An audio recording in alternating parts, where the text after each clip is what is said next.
Hey guys, Naz here with another video. In this video, I'll be going over how to play Dark Knight in PvP. As of patch 6.1, all jobs got a complete revamp, so let's go over our new kits.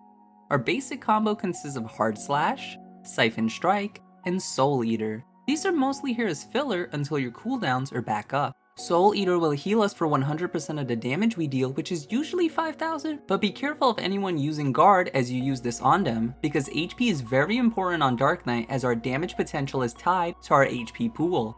Shadowbringer is an off GCD that does 6,000 potency in a line AoE. This costs 12,000 HP, so be careful when using this. It'll also grant us the Black Blood buff. Black Blood will change the Soul Eater combo button to Blood Spiller. Blood Spiller does anywhere from 4 to 12,000 potency depending on how low our HP is. It maximizes once you reach 20% of your HP, which is 12,000. Most of the time this will not hit for 12,000, so don't get too excited. After playing Dark Knight for over 12 hours, I feel like this needs to be changed to 50% like the other jobs function in the game, but we'll go over that in another video. Since Shadowbringer will be sapping away our health, let's try to regain some of that, shall we? Quietus is an 8,000 AoE attack around our hitbox. It'll heal us for all the damage we deal, so try to use this on a group of enemies.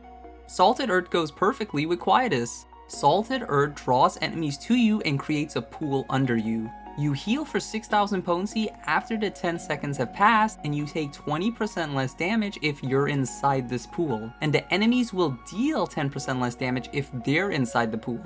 I know the tooltip says you take 10% increased damage, but I'm pretty sure that's a typo. Salted Earth will change to Salt and Darkness after 1.5 seconds. This is a 4,000 potency bind to any enemy standing in the pool for 3 seconds. To make sure we're in range to draw in as many enemies as we can, we should be using Plunge. This is our gap closer that does 2,000 potency and applies a debuff to the target. The debuff makes our target recover 20% less HP from healing actions for 15 seconds, which helps ensure a swift death. If the target is killed before the 15 seconds, then Plunge resets so we could then move to our next victim.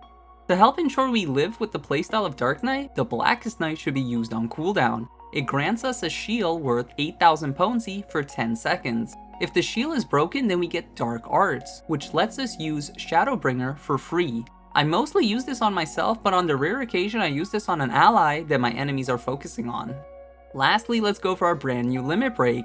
Eventide does anywhere from 20,000 to 1 damage, depending on how much HP we had when using this. The higher HP, the more damage you will do. After using Eventide, you will be dropped to 1 HP and you cannot go lower than that for the next 10 seconds. All GCDs will heal you for 100% of the damage you deal. On top of that, we get Black Blood, which is a great way to start off as it gives us a 12,000 potency Blood Spiller to use. Quietus is a great move to save for your limit break as it heals you for 8,000 damage twice per target hit, assuming they don't mitigate it. With all that out the way, Dark Knight's playstyle rewards you for being low on HP, but in all the game modes as of patch 6.11a, that's kind of unrealistic and leads you to doing suboptimal damage throughout the game. Out of all the 19 jobs I've played, Dark Knight was the least fun I've had. I only recommend this to the die-hard Dark Knight fans, and the rest of you guys should stick to something else. Fill me with the power of darkness. And we could do just that with this combo. The Blackest Night, Plunge, Salted Earth, Shadowbringer, Blood Spiller, Salt and Darkness, Shadowbringer, Blood Spiller, and Quietus. From here you can continue to use Shadowbringer and Blood Spillers, or back up and use GCDs to continue to fight without putting yourself in kill range. Before I forget, let's go over our common actions. Standard Elixir fully heals your HP and MP, but it does take 4.5 seconds to use, so when using this you want to be behind cover, otherwise if you get hit the cast will interrupt you and you will have to start all over again. Recuperate is our only use of our MP resource. It heals us for 15,000 HP on a 1 second cooldown. Try to only use this when you'll get the full value, as MP recovery is rather slow. Every 3 seconds you get back 500 MP, so it'll take 15 seconds to get another usage, which is a long time on the battlefield. Purify gets rid of debuffs and gives us immunity to those debuffs for 5 seconds so we don't get chain status.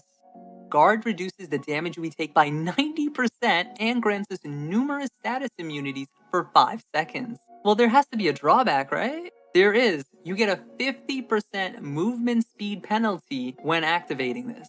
It's best to use this when someone is trying to kill you and you couldn't escape otherwise, to get the full value out of this and act as a pseudo cancel to the penalty.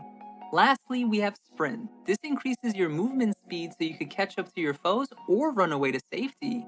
If this video brought you value, please leave a like and consider subscribing, as I plan on making more guides for other jobs I enjoy in PvP. Until the next video, I'll see ya!